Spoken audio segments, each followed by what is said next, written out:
Thanks for joining today to go over evaluating and launching new channels successfully. So let's hop right into it. So a little bit about me. We're going to play a little game here, and I like to call it's two truths and a lie.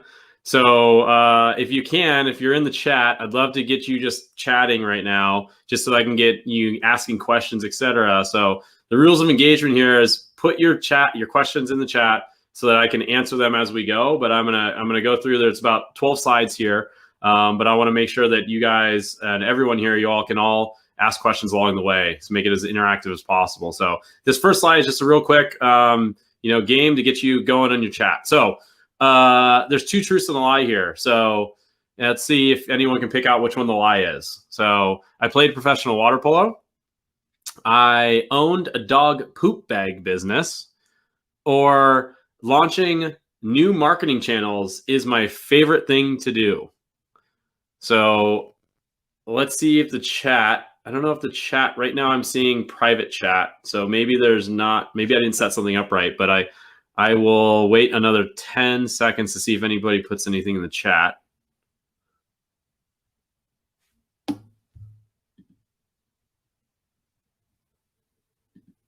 Okay, we're gonna move forward. So obviously, I don't love there we go. Chat is okay. Got it. I didn't set that up yet. So okay, so launching new marketing channels is my favorite thing to do. It's not my favorite thing to do. I have other hobbies, but I used to actually play professional water polo. It took me to Hungary. I played on the USA national team, and then for the past 12 years, I've been working in the Bay Area, but now I'm in San Diego. And then I did also used to have a dog poop bag business. So cool. Let's go ahead and go to the next channel, the next slide. So about me, I back in like 2014, I started at a company called Rock U as a product manager. That turned into performance marketing. And then I went to a company called Rocket Games, which is casino gaming. And then that company got acquired by Penn Interactive Games. When I realized that I was now helping people, it's a publicly traded casino company. They have companies like the Tropicana, Las Vegas Casino. When I realized that I was helping people become gamblers now with my marketing abilities, I decided it was time to make a switch. So I moved to Lyft, where I headed up passenger acquisition. And then most recently, the last just over 2 years, I helped Masterclass, from basically everyone's heard the news about Masterclass, but I was there before anyone really knew about Masterclass, and helped build that. And then now I've left Masterclass to build SuperPeer, which is basically an online marketplace for knowledge, where we allow anybody who wants to share their knowledge to monetize that knowledge. And so we're building a knowledge marketplace. And if you haven't checked it out, go ahead and check it out, superpeer.com. And then consulting, I did lots of consulting along the way, where I work with dating apps, gaming apps, mindfulness and meditation apps, and then as well as various like e-commerce and direct-to-consumer brands, a lot of them in the YC space. For a while, Masterclass was actually one of my clients, and that's how I ended up at Masterclass, heading up lifecycle and performance marketing there. So if we go to this, today's assumption that we're going to go for go based off is that you want to find channels that drive incremental actions at an efficiency target. So efficiency target means like that you're acquiring people at an ROI basis, and you're looking for new channels that actually acquire new people. So that's what we're going for today. So the first step, and so I think I have 6 or 7 steps in here. But the first step in all of this is you have to establish your goal. So what is your goal? And so is it to visibility? Is it reach, unique reach? Is it downloads? Here you see downloads.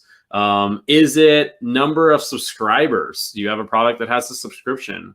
Or is it actually buys, like number of times people actually buy a product? So you've got to really make sure that you're establishing your goal so that it's very clear to everyone and you know exactly what that goal is you're going for.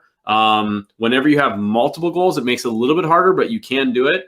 but I would just highly recommend that when you're thinking about new channel expansion, you zero in on exactly which goal you're trying to actually accomplish or which metric you're actually trying to move.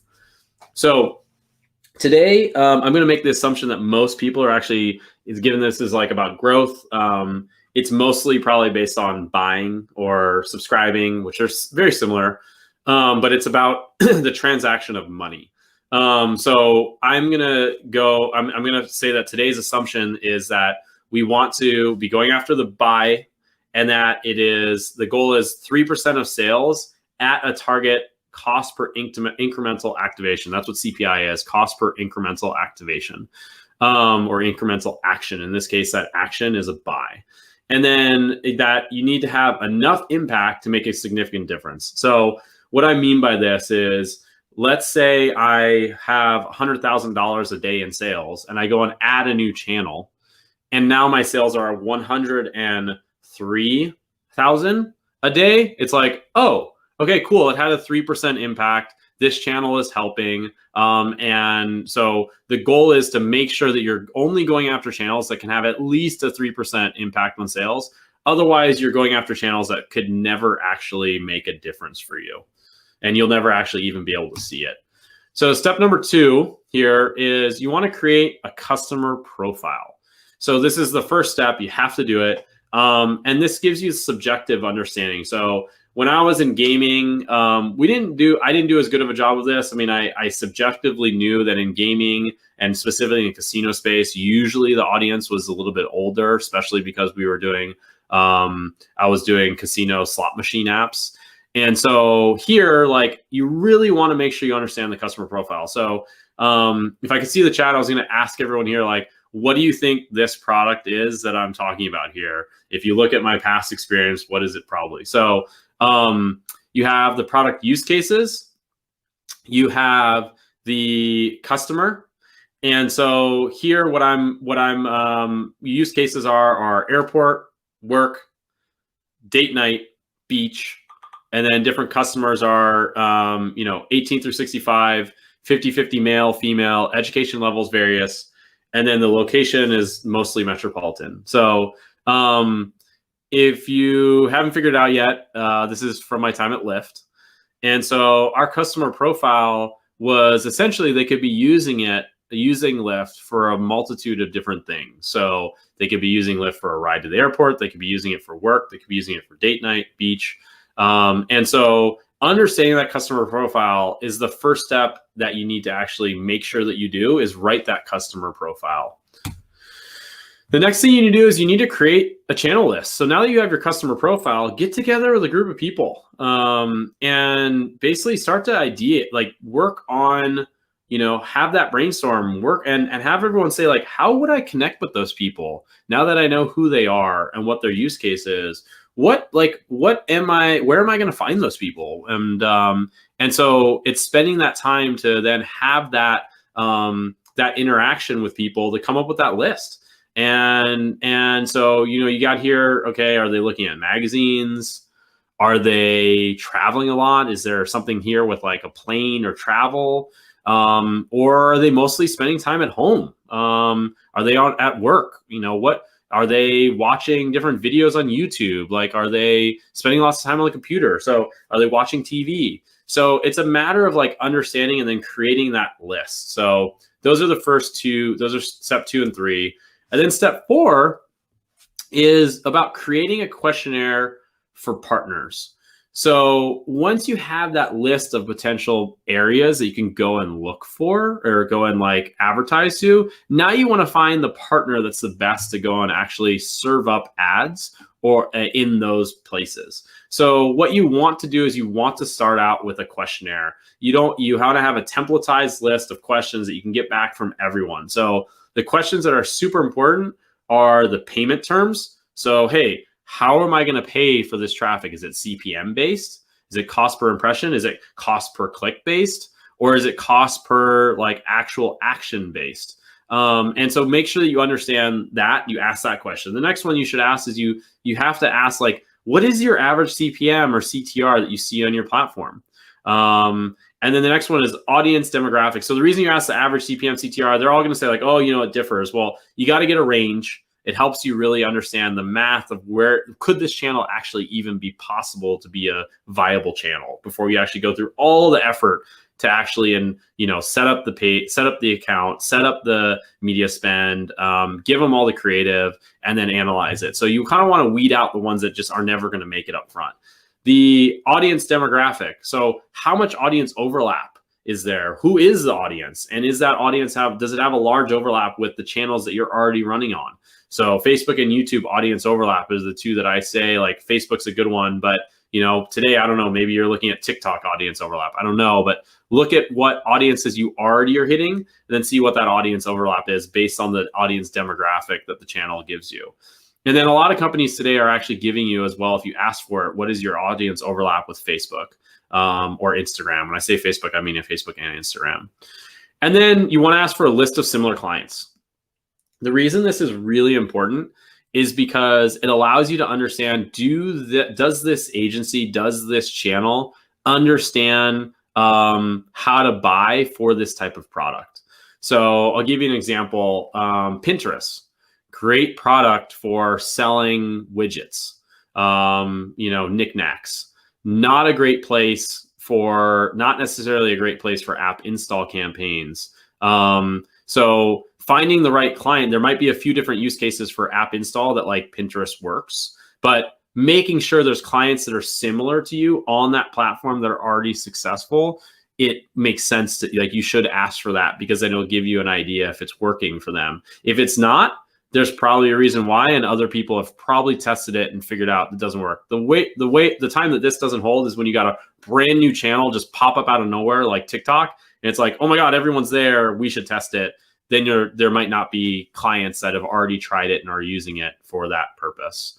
And then the last one's incrementality capabilities. So what type of capabilities do you have just to do like a holdout to see like how incremental is it? And this will help you understand like what is the differences this channel is making. Step 5, I'm actually going to pause real quick here and just check in the chat since I'm not in the right chat and just ask, can somebody that's on the admin side, if there's questions that are popping into the chat, if you could actually put them in here, because I don't have access to this other chat feature, the swap card. It'd be great if we could just put them in here, sure. If that's possible. Yeah, if there's any questions, we'll chuck them in here. Or what I suggest, Thomas, I'll pick them up at the end and come on and field them for you. But yeah, we've had quite a few guesses successfully for the rideshare car service. So yeah, people are on the ball. Yeah. Okay, nice. All right, awesome. So if you have questions, I will answer them. Put them in. We've got 2 more slides, so I will be spending time answering those questions. So we're going to get back to the presentation now. So just add those questions in, and we will get to them. I'm going to leave at least 5 minutes at the end to go, 5-10 minutes at the end to go through it. So the next piece that we want to do is we want to compile those responses, and you want to prioritize them. So you can imagine you just like batched it, boom, send it out to everybody in the different channels that you brainstormed. Now it's time to like put them in a spreadsheet. Look at the answers next to each other, and then say, okay, do some math. Like if this is the CPM and this is the CTR, and this is what we believe maybe the conversion rate will be, then is this even a viable channel? Like, is this even going to have a chance of being ROI positive? I'll give you an example. If CPM is $100 and you know what your CTR and CVR is, you can then say, what is my CPA going to be? And you're like, okay, that's way higher than our LTV. This is never going to make sense as a channel. We should not pursue it. It's why you see certain companies able to do direct mail and you see others not able to do direct mail. So cut out all of those people that aren't going to make sense. If it's borderline, maybe prioritize it, but really look at like, is this company? So that's one piece. And then the other piece is, does it have enough scale for it to really matter? So is the audience size big enough for us to actually and the audience overlap, is it even enough for us to even make an impact on our actual growth? Then the last step is step 6 is like test with best practices. So once you decide on a channel, you're like, okay, I'm going to run on this channel. Let's say it's TikTok. And I'm going to say, okay, what spend level do I want to have in order to actually have an impact on incrementality? So if I'm spending 100 grand a day and I add TikTok and I spend 3K, you're probably not going to see much of an impact. You might see something, but it's not data science. Like, you're not going to see stat sig results. So like, you're probably going to say like, hey, yeah, you know what? We need to put 10K in this per day to at least like see if it makes an impact. And you might see that because of incrementality and because of audience overlap, you might see it only goes up, like your sales go up by 3-4%. You're like, okay, this is working, but you have to overshoot it in order for it to actually work. So in order for you to see that, so then the length of that test, as well as optimization like event, make sure you have that set up properly so that you're not just buying and spraying, you're actually optimizing towards an event if you can, if that channel allows it. Then there's targeting. So what type of targeting you're using. Use best practices. Have that channel help you decide on what the best practices are and go with your best foot forward to make that happen. And then what type of creative format, type, placements, and copy, like do your absolute best. Don't do something where it's like, oh, we could have done targeting better, or we could have done better format or placement or copy. Like put your best foot forward so you don't have to end up retesting. And then step 7 is you don't worry about incrementality at first. Just launch with CPA and see, is the CPA even close to where it would make sense? So if my LTV is $100 and my CPA comes back at $100, then it's likely there was audience overlap. It's likely that a lot of the spend that I did was not incremental. And so it's likely that my CPIA, cost per incremental difference, is probably, even if it's 50% incremental, it's probably more like than $150. So then at that point, I'm paying $150 to get somebody that's, worth $100. So you first want to check CPA. If CPAs are coming back well under your LTV, great. This is a viable channel. Now it's time to test CPIA and do an incrementality test, which is a talk for another time. And that's it for me. So thank you, everyone. Once again, I'm Thomas Hopkins. You can check me out on SuperPeer. And there's my email address. And that's it. So I'll hop into the chat now and see if we have any questions. James is going to put some in right now, I guess. Yeah, sure. I mean, if anyone has, we do actually have a question from Matt. Oh, here we go. He says he's asking about SuperPeer.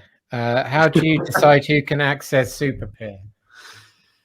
Yeah, interesting. So I will tell you that SuperPeer, we're actually opening it up to everyone at this point. You're going to see a release here very soon where we're going to open it up to everybody. We just ask that there's no bad actors, so don't be doing anything wrong on there. Don't be teaching things that we don't agree with. But right now we do it based on knowledge. So is this person knowledgeable? SuperPeer is a knowledge marketplace. If you want to learn something, you should be able to go on SuperPeer and find the person and connect with them to learn from them directly or watch some of their content. The whole point that I believe is the reason I left Masterclass is that I believe real impact, real growth happens from, human connection. I've grown from my mentors. And so what we're building at SuperPeer is a place where you can have that real authentic human connection, because that's what I believe causes people to really make, massive changes in their life. So how we're choosing people that join on SuperPeer, go ahead and join. Anybody can at this point.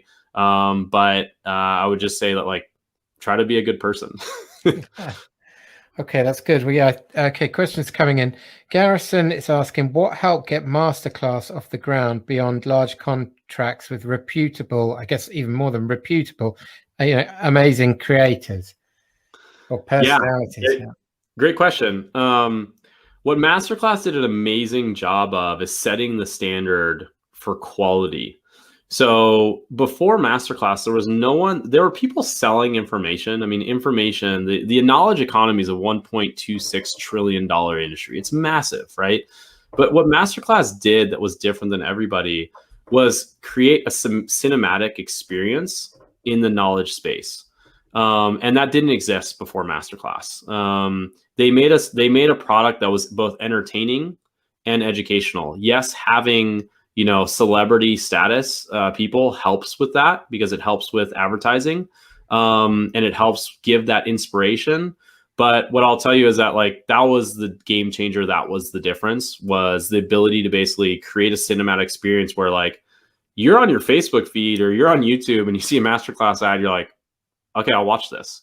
And you almost look forward to it. And I don't know how many companies you can say that about, where it's I am looking for the ads being I'd love to watch the next ad. And so that would be what I would say is, and even today you see Masterclass instructors they might not necessarily be like, today, today Masterclass just launched James Cameron. So kind of a big deal. But it's always been very cinematic, but you want to watch it because it's got that arc of just an amazing story within like a 2-minute ad. I was just thinking of some of those ones I've seen with the, I'm not sure if it's Tim Rice or the composer. Yeah, it's just like you say, yeah, you want to watch it again and again. Yeah. Yep. So Kelly Su, she is a big hitter. She's the senior director of marketing at Viacom CBS, is asking any insights on evaluating fraud with new vendors. And Taylor from Bloom's also asking that. Yeah, how do you factor in fraud or risk of fraud into your channel vetting process? Yeah. So the other piece that I'll say is that fraud is everywhere. When you start getting outside of the top channels, the brand names that are out there where you can buy media, you're going to have fraud, guaranteed. Something like 30% of your media buying is going to be fraud. So you have to factor that into your costs, is how I think about it. So factor that into the costs. But then the other piece is what I'll say is like, if you're a new brand, or even if you're an established brand, like I highly, discourage you from trying channels that you don't know other people in the space are using or have used, because I guarantee you they've made the mistakes.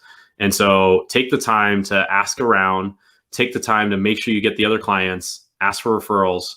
If they don't have those referrals, if they're not able to help you there, they're probably not a channel you want to go with. So I've been around the block with lots of fraud, and I've seen it, and every channel is always like, well, wow, that's weird. I've never seen that before. Or, hey, like, I don't know what to do here. So I would say, like, as much as you want to say like, oh, find that next channel that's going to be like your great new source of like low CPIs or low CPAs, it's not really a thing. And if it is, it's usually like, fraud, or it's fleeting. It's a tiny bump that's not going to make the difference in your business over a 2-3 year period. It's like, cool, we got a quick win that like will lasted for a couple weeks. So I would just say like, make it work on the massive channels. Those are going to be the ones that make it so that you end up having like a really big business in the long run.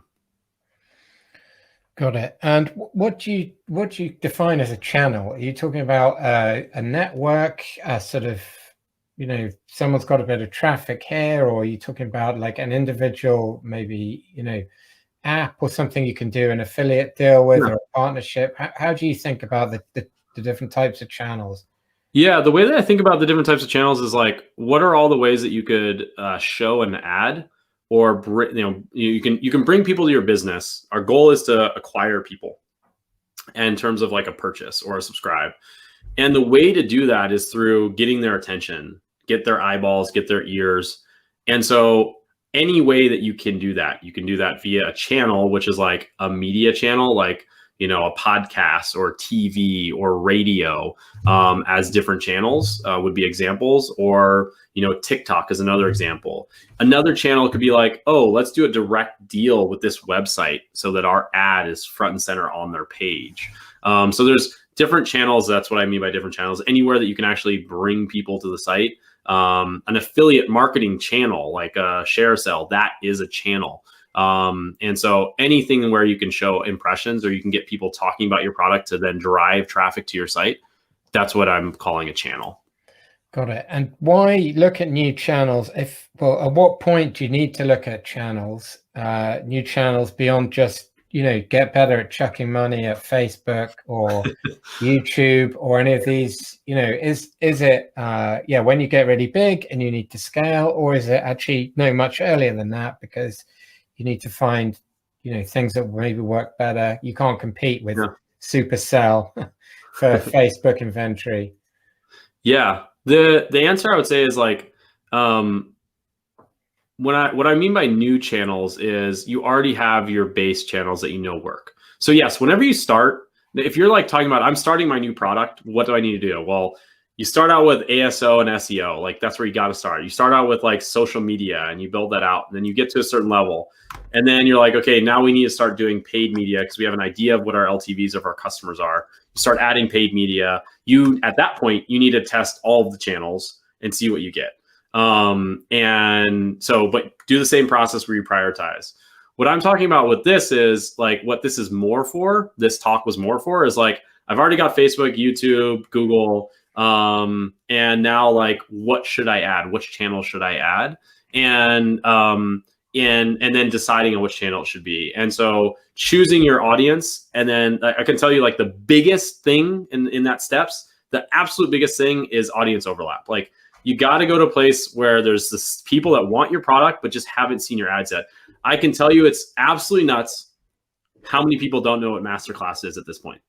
It's crazy how many people don't know what Masterclass is, but guess what? It's because Masterclass was so big on Facebook and YouTube, but I'm sure you guys could all tell me that half of your parents are not on Facebook on YouTube.